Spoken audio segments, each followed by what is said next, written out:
একটি সরলরেখায় গতিশীল এবং ও সরলরেখা ওপর একটি বিন্দু।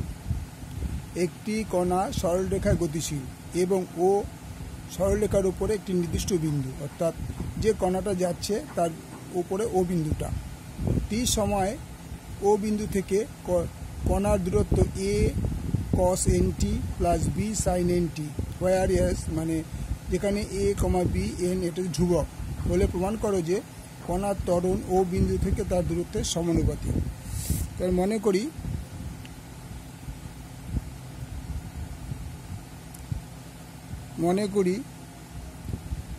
ও বিন্দু থেকে কণার দূরত্ব থেকে কণার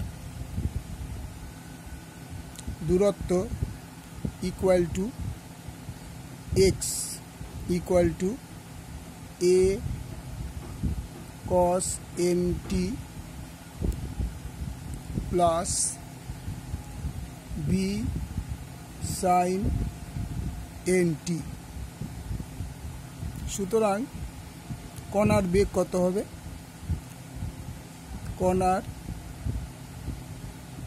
বেগ r equal to v equal to দাও v equal to dx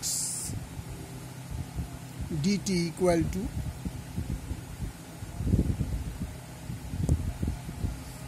a cos nt plus b sin nt। এবার যদি এটা ডিফারেন্সিয়েট আমরা করি,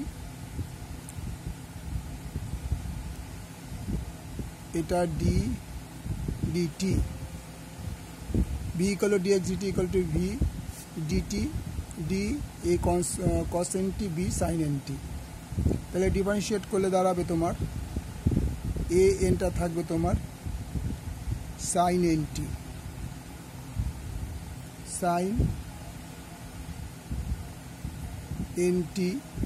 প্লাস bn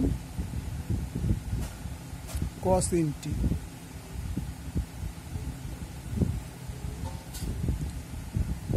তাহলে ডিফারেন্সিয়েশনটা এটা হবে a n sin nt, এটা কিন্তু কিছু নয়, প্লাস b cos nt। ওকে, কণার দূরত্ব, কণার ত্বরণটা কত দেখিনি আগে। কণার ত্বরণ মানে অ্যাসিলারেশন a equal to dv dt equal to d dt a sin nt sin nt minus b sin nt cos nt cos nt। তাহলে কি দাঁড়াবে?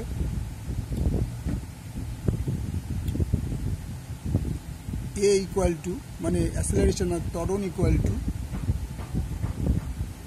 Minus a n square cos nt minus b n square sin nt।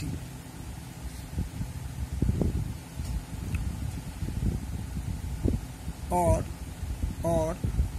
a equal to minus n square जो common नहीं a cos nt plus minus plus b sin nt। তাহলে a cos nt আর b sin nt, a cos nt plus b sin nt এর বদলে আমরা কি লিখতে পারি? और n স্কয়ারটা ছিল এইটার বদলে এই পুরোটার বদলে হচ্ছে এই পুরোটার বদলে x और a equal to k into x. এবার মাইনাস এ স্কোয়ারকে আমরা দেখছি ধ্রুবক, equal to k equal to ধ্রুবক। তাহলে যখন ধ্রুবক হবে তাহলে অর এ ভ্যারাইজাস এক্স প্রমাণিত। ওকে, ভালো লাগলে লাইক করো, শেয়ার করো, সাবস্ক্রাইব করো।